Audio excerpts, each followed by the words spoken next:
My husband kissed my sister in front of me, claiming she was helping with my baby. I uncovered their plot and took control of my daughter's future. We needed money, so I returned to work 8 weeks after having Ava. My husband Ryan stated he could manage the days while working nights at the warehouse. My sister Tessa, who had lost her job, offered to watch the baby during the day so Ryan could sleep before work. Tessa loved Ava and was sleeping in our guest room while she recovered, so it worked. After leaving at 8 a.m. for the medical center, I'd pump during breaks and rush home by 6 to take over. Ryan would rise for his 9 a.m. shift, and Tessa helped with dinner and bedtime. Everything operated smoothly for 4 weeks. Ryan was sleeping well. Ava was content, and Tessa enjoyed assisting. She'd send me photos of Ava's first smile or tummy time. I was grateful for family support since my mom was across the country and Ryan's parents weren't interested in being grandparents. Then little things seemed wrong. Ryan would be freshly showered when I got home, even though he was meant to wake up. Megan would wear my robe because hers was washing. Ava would wear unfamiliar clothes. Tessa said she bought them as gifts when I asked. Ryan started critiquing how I held and fed Ava, which was strange since he'd never cared about babies. I drove home for lunch after forgetting my breast pump parts. I entered quietly in case Ava was napping. I heard them in the living room then. Ryan laughed at TV while Lily curled up on the couch with Ava napping on her chest. They resembled family. Megan remarked this was better than her old life as I watched. Ryan kissed her head and said they were a fantastic pair. Neither saw me. Tested them that night. Ryan seemed exhausted for a day's nap. He found baby care demanding. Ava was solely breastfed from bottles I pumped and marked, but Megan said Ryan had been so hands-on with feedings and changes. Half were unused. They gave her formula. They stated Ava seemed hungrier than what I was offering when I asked. That was their decision without my input. The next morning, I called in ill but left the house. I walked back after parking down the street and waiting an hour. My door was never locked when leaving, so that was strange. I used my key to find Ryan making breakfast in boxers and Megan at the table in my silk nightgown, which Ryan bought me for our anniversary. In her bouncer, Ava was between them. My existence was ignored while they discussed weekend plans. When they noticed me, Ryan grabbed a shirt and Tessa closed the nightgown. I inquired why Tessa wore my clothes. She claimed she spilled coffee over her jammies. Both glanced at each other, talking silently. They ran to Ava when she started weeping. Ryan scooped her up and bounced her like me. Tessa gave him my prepared bottle. They coordinated like they'd done this for weeks. They were, I realized. While I was away, they played home with my baby daily.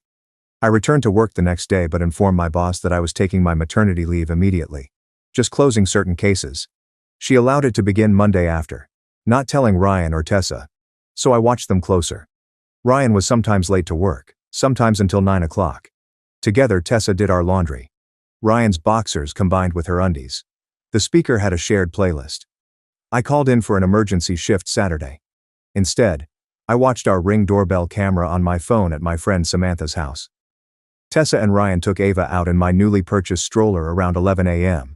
Ryan pushed the stroller while Tessa held his arm and they strolled to the farmer's market. The young couple with the baby looked like everyone else.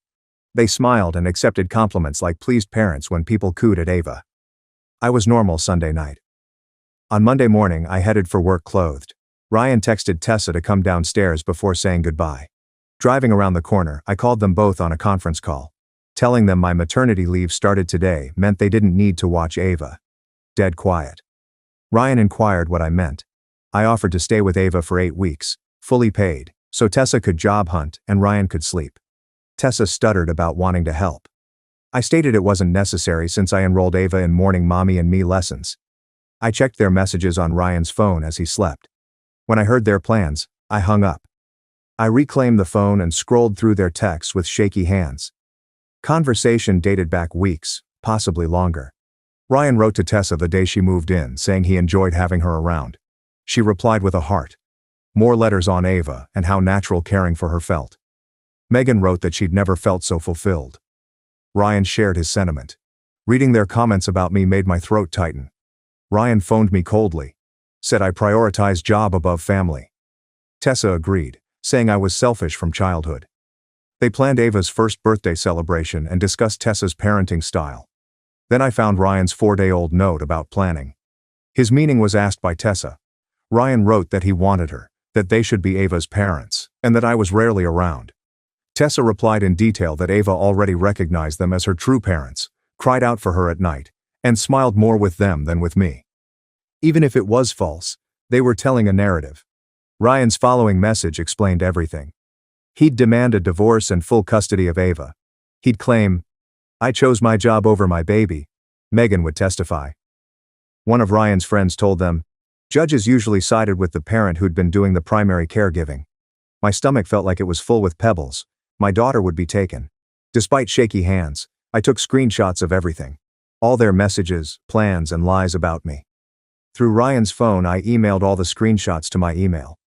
I sent them again to my personal cloud storage and work email. I wanted duplicates everywhere so he couldn't erase or say his phone was wiped. I sent emails from his account to let him know what I found, and I had proof. I looked at Ryan, still in our bed, snoring sweetly like he had no worries. After 4 years of marriage, I trusted this man with everything and had a baby with him. He wanted to kill me and seize our daughter. I wanted to yell or strike him, but I put his phone back on the nightstand where he left it. I discovered them on the couch downstairs where I left them.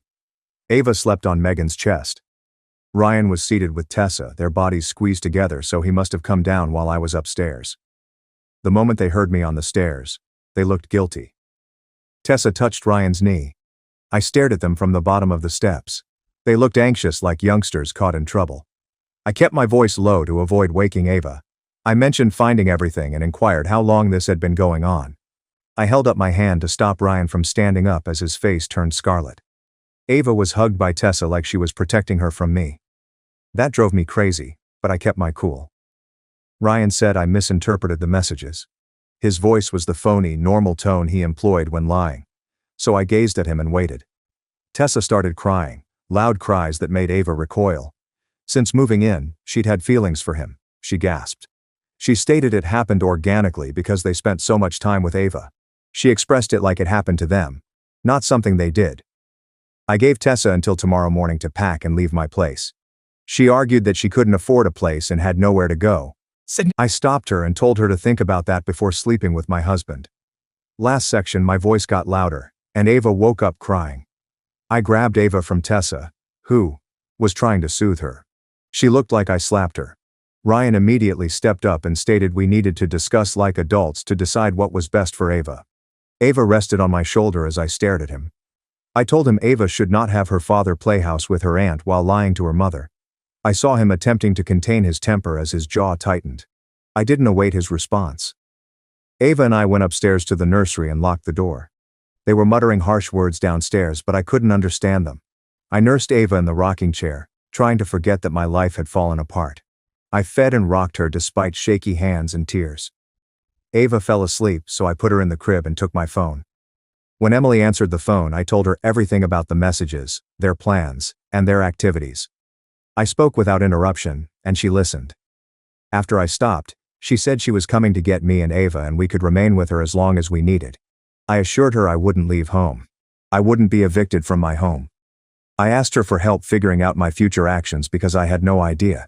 She promised to arrive in an hour and not talk to Ryan or Tessa until then. She instructed me to shut the nursery door.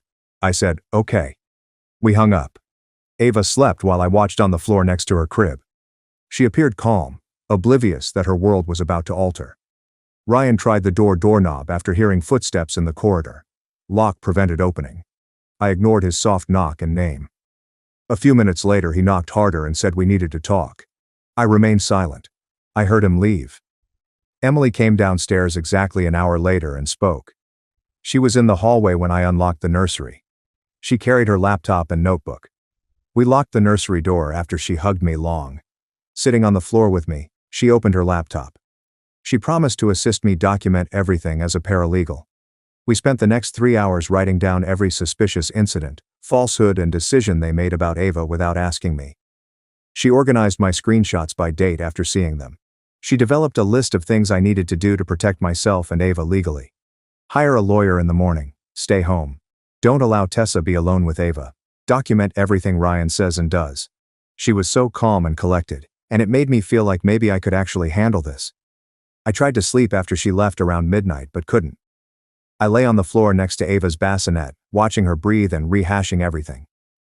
How did I overlook all the signs? They planned this for how long? What else were they lying? Ryan tried the door twice more at night, but I feigned to sleep. Both times I heard him go. I slept maybe an hour. Every time I closed my eyes I saw or imagined those messages with Ava. I was sick and fatigued by sunrise. I also felt something else. Feeling determined. They wouldn't take my daughter or make me the villain. I had proof and a plan to strike back with everything I had. Movement downstairs greeted the sunrise at 7 o'clock. Ava and I checked Tessa's room. The door was open and bed bare. Her clothing were gone from the closet and the dresser drawers empty. It looked like she'd never been there save for some makeup containers on the bathroom counter and a few hangers on the floor. Ryan was at the kitchen table wearing yesterday's clothing when I went downstairs with Ava. He looked up when I entered and opened his mouth to say something, but I made Ava's bottle without him.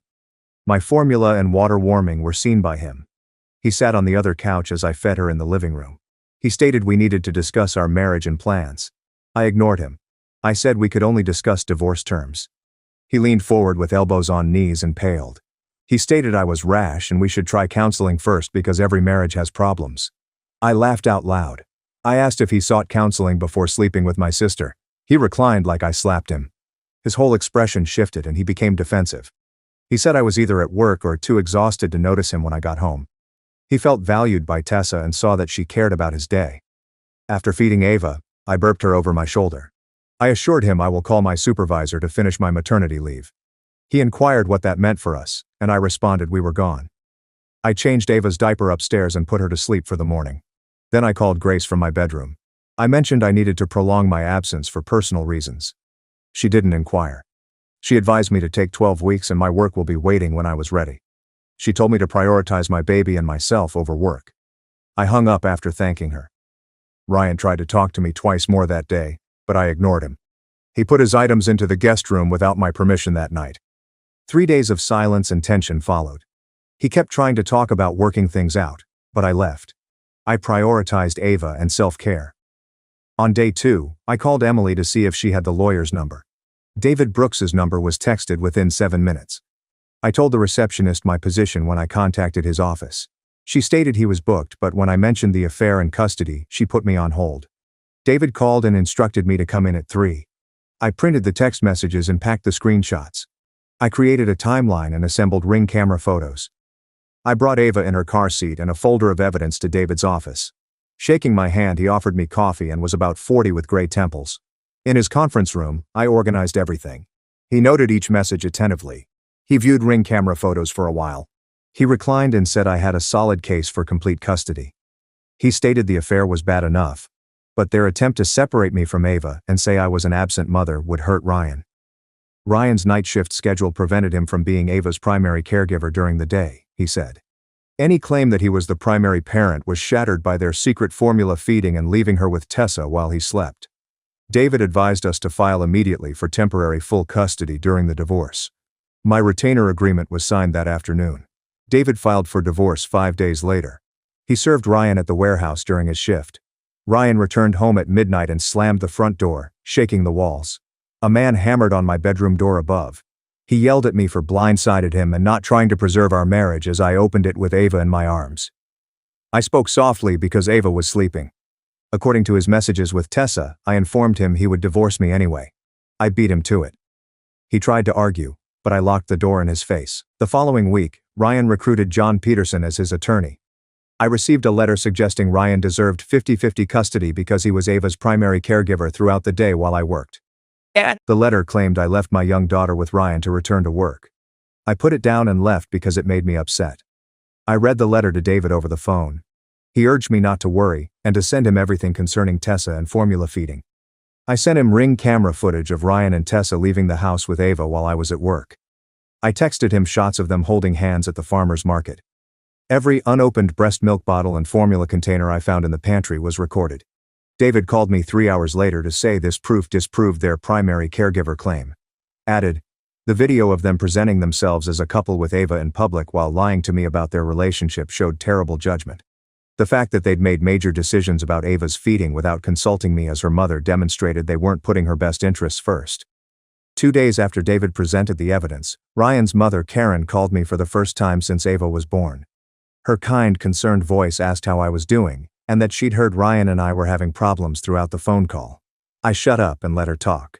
She said families need to stick together, especially with a kid, and Ava deserves both parents in the same house. I didn't answer until she concluded her remarks. I told her she never considered Ava her granddaughter until Ryan needed a courtroom ally. I stopped her from arguing and said that if she cared about Ava, she would have shown up 4 months ago instead of now when her son was in trouble. She paused and said, Ryan made a mistake, but he loves Ava, and I shouldn't keep them apart. I told her that Ryan was going to keep Ava from me permanently with Megan, so her concern seemed selective. I got disconnected after that. Megan called me the next morning. Something compelled me to answer. I had trouble understanding her since she was crying so hard. She said she was sorry, never wanted to hurt me, and didn't know how things went wrong. I listened to her cry and apologize, saying she realized what she did was bad and wishes she could change it. She stated she missed Ava and me while visiting with a friend across town. Screaming at her to tell her what I thought about her sleeping with my husband and trying to kidnap my baby was tempting. But I said nothing. I disconnected and banned her number. I owed her no forgiveness, closure, or anything else. In the afternoon, I called my mom to tell her about the affair, messages, and custody struggle. She flew the next day. She held me so hard when I picked her up from the airport that I almost cried for the first time since finding those messages. She was incredibly upset with both Ryan and Tessa. She said she couldn't believe her daughter would do it on the way home. How could Ryan believe he could steal Ava from me? She took care of Ava when we came home so I could prepare for court. She changed diapers, fed Ava, rocked her to sleep, and made sure I had time to meet with David and organize my evidence. Her presence made things seem less unattainable. A week later, I received notice that the court required mediation before contested custody. Despite its likely failure, David indicated this was typical procedure and I should go. I had to agree, but I knew I wouldn't compromise on Ava living with me full-time. Ava's home was mine, but Ryan may visit. One of the mediators, Ms. Thompson, looked 60 and exhausted before the mediation began in a courthouse conference room. The table had John and Ryan on one side and David and I on the other. Ms. Thompson outlined the procedure and hoped we could reach a good deal for Ava without going to trial. John was then asked to describe Ryan's position. John mentioned that Ryan had been Ava's daytime parent for her first 4 months while I returned to work. He argued Ryan deserved equal parenting time because he'd shown he could feed, change, and put Ava to sleep. David shifted in his seat next to me, signaling his readiness. David took out my evidence folder when John finished. He told me that my sister Tessa had watched Ava when Ryan was supposed to sleep during the day and work nights. He handed me the formula containers and marked breast milk bottles that showed they'd made feeding decisions without me. Ryan wouldn't need Tessa if he was Ava's primary daytime caregiver, he said. John seemed annoyed but claimed Tessa was helping as family support. Thompson raised her hand and faced Ryan. She asked him about his friendship with Tessa and how much she helped Ava daily. Ryan blushed and looked at John before responding. He admitted that Tessa helped Ava, but he tried to downplay it by saying she was helping the family and being a good aunt. Ryan answered yes when Ms. Thompson asked if Tessa lived here. He had to respond yes again when she inquired if Tessa was there during the day while he was sleeping. David grabbed his phone as he noticed an opening. It was loaded with Ring camera footage and slid over the table to Ms. Thompson. The video showed Ryan and Tessa leaving the house with Ava in the stroller, walking to the farmer's market holding hands and stopping to talk to passers-by who assumed they were a couple with a baby. Ryan's red cheeks turned practically purple. John looked furious and asked Ryan why he hadn't told him. Ryan stammered that it wasn't what it seemed like, but David interrupted with text messages. He printed the ones where Ryan and Tessa discussed their relationship and Ava's involvement. Ms. Thompson read them with a faint line in her mouth. Ryan finally confessed to dating Tessa when she asked. Ryan told her this had been going on for a month. I finally spoke up and claimed the text indicated it had been going on for at least 4 weeks after Ava was born. Miss Thompson looked at me and asked what custody arrangement I would accept. Ryan could have daytime visits, but I didn't want overnight visits until Ava was weaned. Ryan erupted. He claimed I used Ava to punish him out of vengeance. He claimed I was trying to keep his kid from him because I hated Tessa. I remained calm and claimed he meant to hide Ava from me permanently so he could manage supervised visits for a few months until we got a custody order.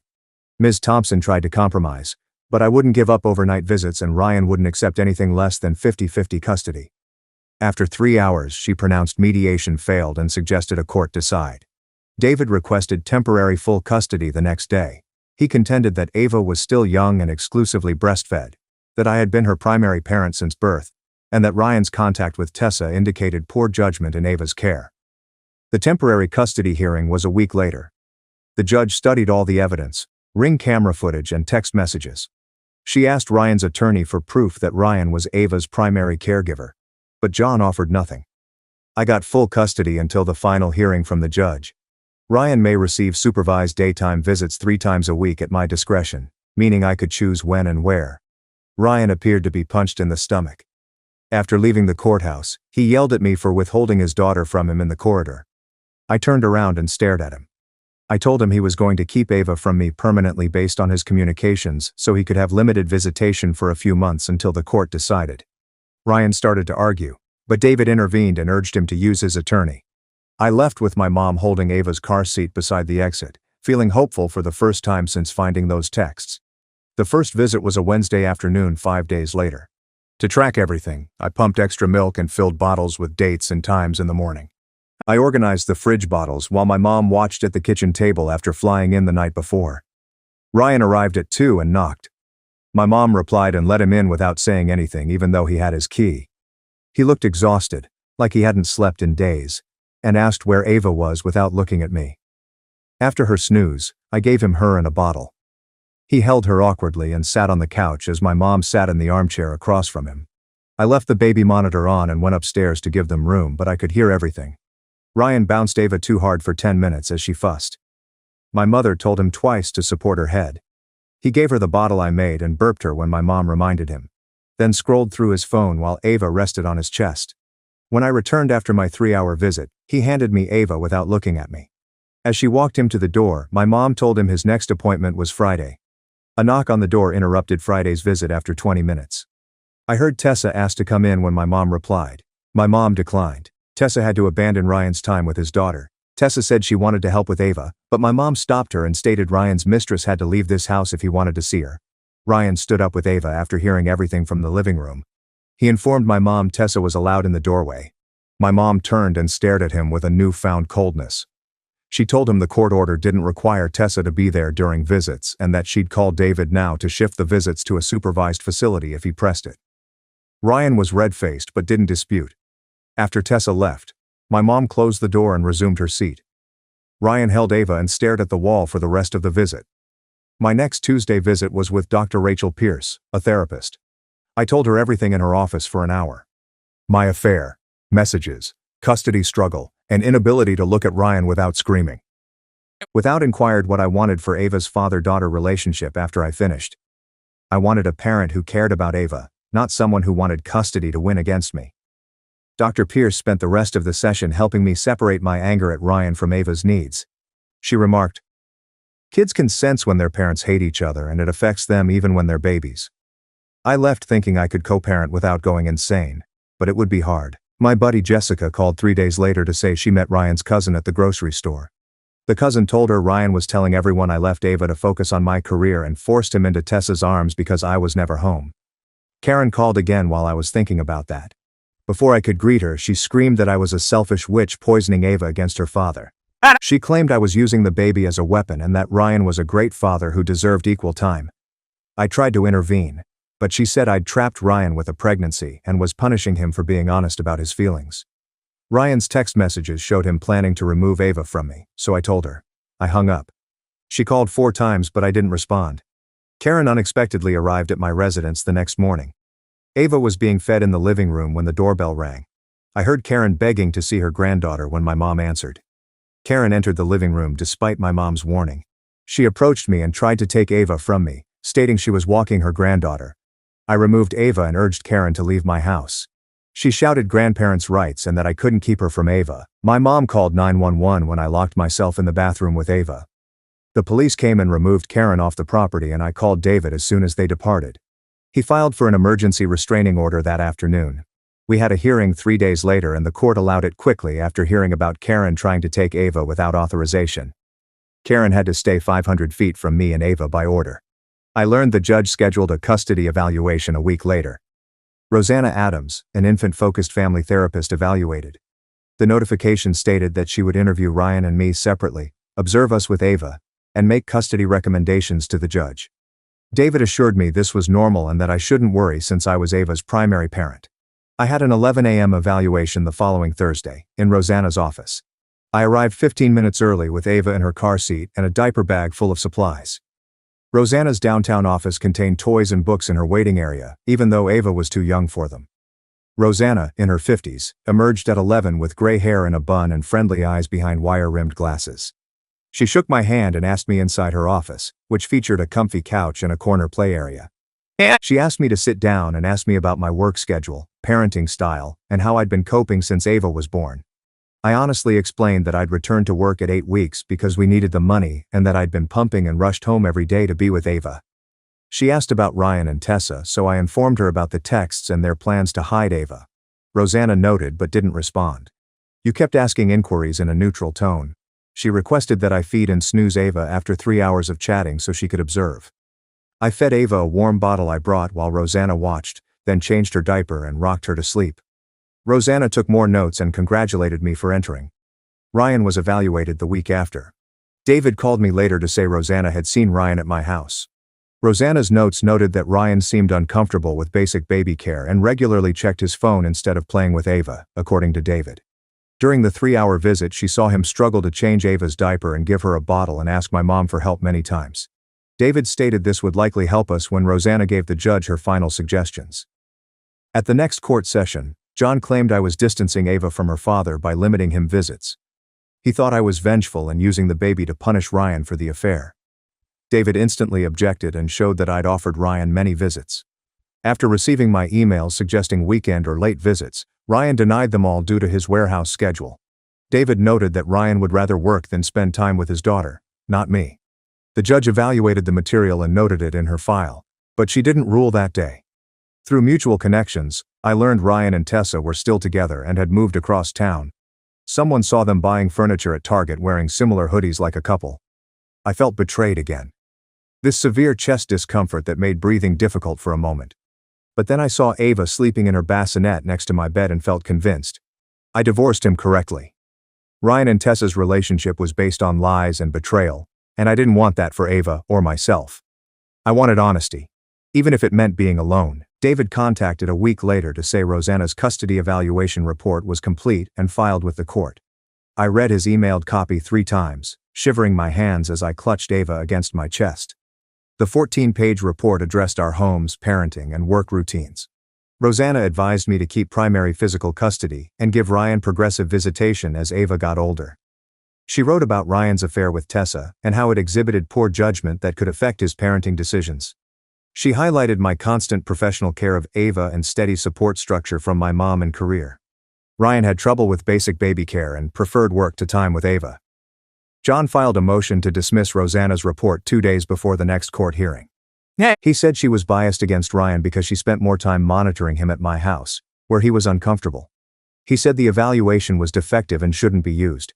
David phoned me immediately to reassure me that judges seldom tossed out custody evaluations and that John was just attempting to generate doubt. The judge heard John's motion and asked Rosanna about her evaluation.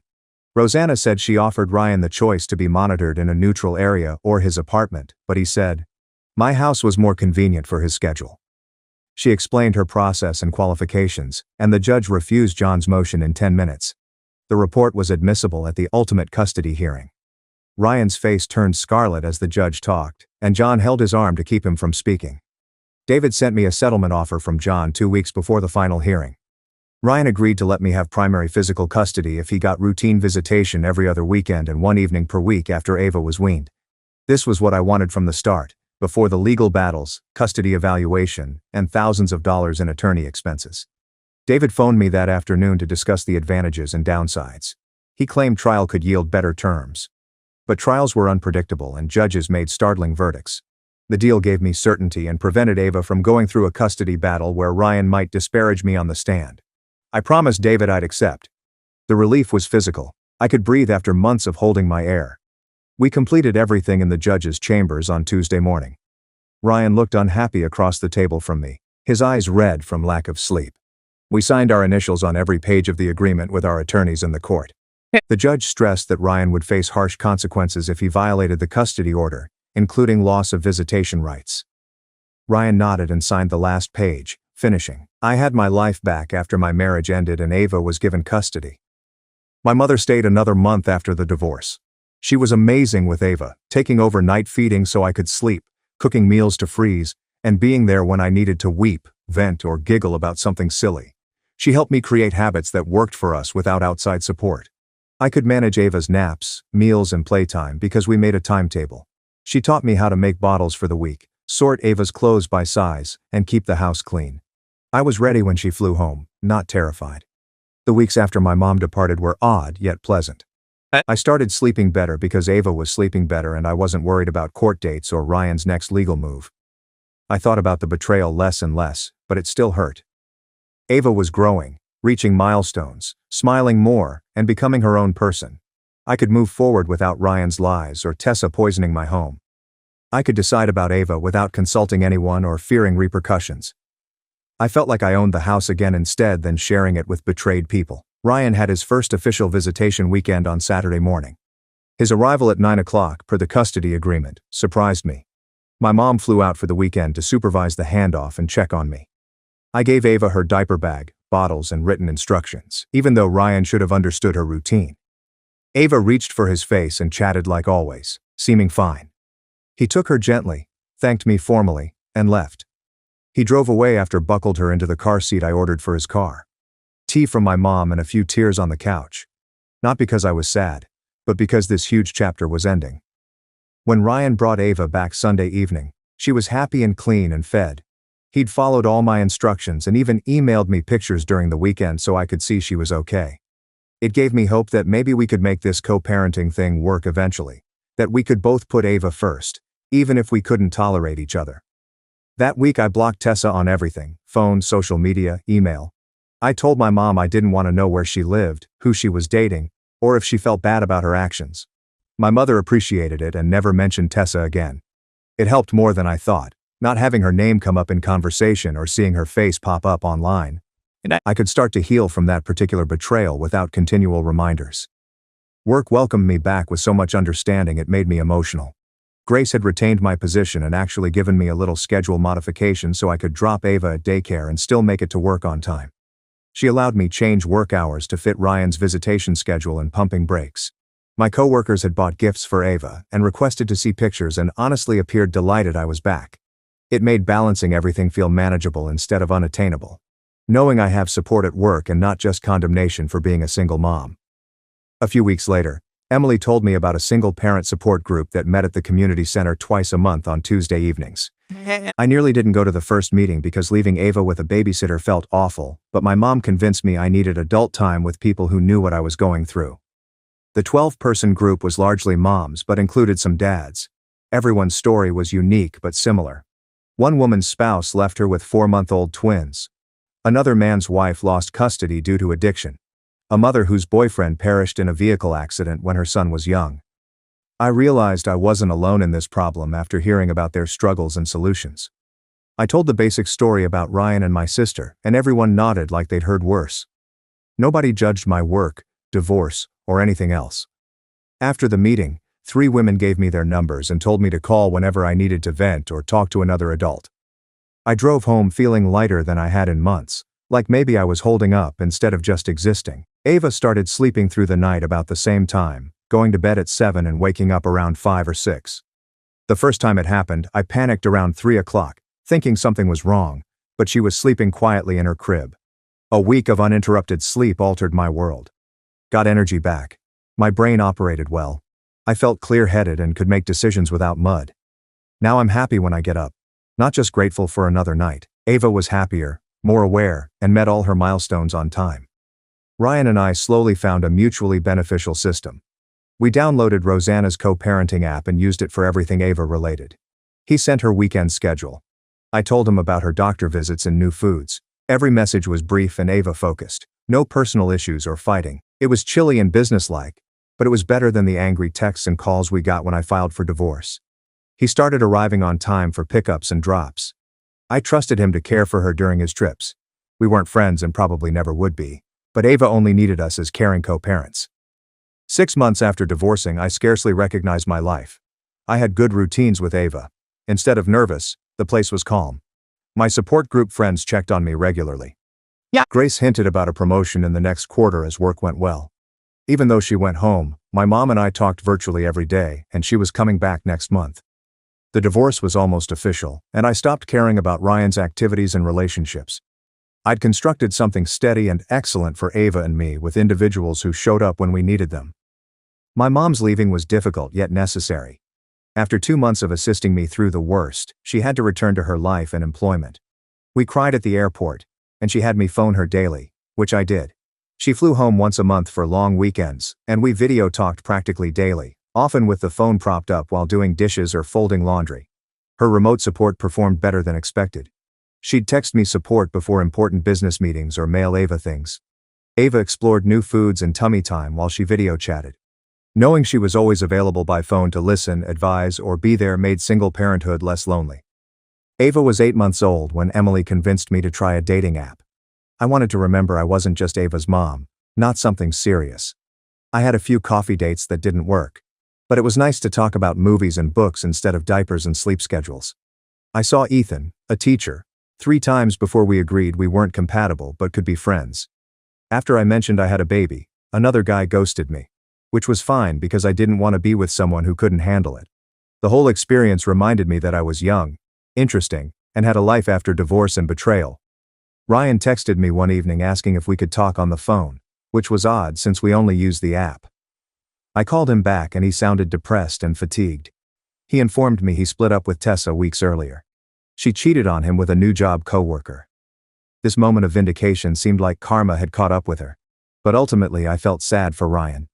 He shattered our family and took his daughter's daily presents for someone unfaithful. I was sorry he was going through it, even though I was a cheater. Nobody deserves to be cheated on. He complimented me for being polite and we hung up. I discovered later that thinking about them together didn't make me furious or hurt. I was done with it. The best co-parenting moment we'd had happened a few weeks following that talk. Ava has been pulling herself up on furniture for days. And on one of Ryan's Saturday visits, she took her first true steps from the couch to the coffee table. Ryan contacted me immediately, his voice happy and delighted, detailing exactly what happened and how Ava had applauded for herself afterward. I could hear Ava babbling in the background, and I felt this surprising affection toward Ryan. Not romantic or forgiving of what he did, but grateful that he loved Ava enough to share that moment with me right away. 10 minutes were spent discussing her development and the pediatrician's last visit. It seemed reasonable, like we could be good parents independently, even if we'd failed as partners. I used my mom's money to buy out Ryan's part and refinance the house in my name. Bank process took long and demanded 1 million documents. Finally I signed everything at the closing table. Ryan had signed his half, relinquishing property rights. Leaving that office with the house totally mine felt like concluding my darkest chapter. No more joint mortgage, no more his name on anything. Just me and Ava in our home nobody could steal. Once home, I walked through every room, viewing it differently. I planned minor adjustments. New living room paint and furniture arrangement make it feel like our space instead of where my marriage ended. A year after dropping Ryan's phone and discovering their intentions, I sat on my back porch after putting Ava to bed and realized I was pleased. Happy. Not simply okay or coping or surviving. Ava was prospering, reaching all her milestones and developing a wonderful personality that made me giggle daily. Grace promoted me to elder care coordinator with a big raise, so I could afford the house payment and start saving for Ava. I had real support group buddies I saw for coffee or playdates. Mom visited monthly and we talked nonstop. Ryan and I had mastered peaceful co-parenting. I'd been on a couple good dates and was open to meeting someone, but I wasn't in a hurry. My previous treachery didn't define my present. I constructed something honest, stable, and full of people who deserved to be in our life better than what I lost. A few months later, Ryan arrived for his weekend pickup with a stranger on my porch. She appeared youthful, maybe mid-20s, with her hand on Ryan's arm as Ava played with blocks on the living room floor behind me. Ryan introduced her as his girlfriend and invited her inside to meet Ava before the weekend. I stood back and watched this woman crouch next to my kid, complimenting her blocks and asking what she was making. Ava showed her tower, and she smiled naturally. Ryan stood there nervously, expecting me to make a disturbance or tell them to go. I simply had this peculiar curiosity about who she was and if she knew how Ryan's last relationship ended. We packed Ava's overnight bag and gave it to Ryan at the door. After the girlfriend thanked me for letting her meet Ava, I realized I meant it when I stated it was good to meet her. I made coffee inside after they left, astonished that I felt great about it. nor jealous, nor angry, simply mildly interested in Ryan's life without any emotional connection. With my mom and Emily, I brought Ava to the beach for a week that summer. We rented a modest cottage on the water and let Ava play in the sand as waves reached her feet every morning. Her squeals and runs from the water were followed by a pursuit down the beach. They built sandcastles with a plastic bucket and shovel while Emily and I watched on towels. Ava would fill the bucket with wet sand, dump it and smash the castle with both hands before starting again. The mesh bag had shells, and Ava showed us before dropping them in. We rinsed her off in the outdoor shower after lunch, but she fought us to stay sandy and salty. She napped in the afternoon as we drank iced tea on the veranda and talked about everything except Ryan and the divorce. Watching Ava splash in the shallow water with my mom holding her hands, I realized how much better our lives was since I left. Peace prevailed. We had genuine fans. Ava was raised with support, not lies. People that helped us when everything fell apart attended Ava's second birthday party in our backyard. My mom traveled in the week before and helped me decorate with streamers, balloons, and Ava's favorite colors. Ava clapped as Emily brought a butterfly-shaped handmade cake. The single-parent support group sent 5 families who'd grown close over the past year, and work friends brought their kids. My mom purchased Ava a pink outfit and she ran around the yard showing off her new toys. Ryan arrived on time with a large wrapped gift and his girlfriend, who had asked to join. I told him it was all right and watched him push Ava on the swing set and help her open his wooden toy kitchen for 40 minutes. He ate cake and sang happy birthday with everyone, then went quietly. It felt normal when his girlfriend hugged me goodbye and thanked me for including them. Ava opened presents and played with the other kids for 2 more hours after they left, while adults laughed and chatted in small groups about the yard. I was glad for our family, built on honesty and love instead of secrets and treachery, as I looked about at all these people who'd earned our devotion. I bathed Ava that night and rinsed frosting from her hair while she played with tub-mounted foam letters. She was fatigued from the celebration but avoided sleep as always to play longer. After drying her off and putting her in clean pajamas, I took her to her room and put her in the crib she'd outgrow. She held her pet rabbit and looked at me with large, identical eyes. I sat in the rocking chair next to her crib and thought about how Ryan and Tessa's betrayal had been the worst time of my life, but also inspired me to build something better. Stronger and more confident, I knew what I wanted. People who'd shown Ava constant action and genuine caring loved her. I had good friends, a good job, and an exciting future. As Ava's eyes closed and her breathing eased into slumber, I realized I was excited for our future. That feeling alone showed how far we'd come since the day I dropped Ryan's phone and watched my life crumble.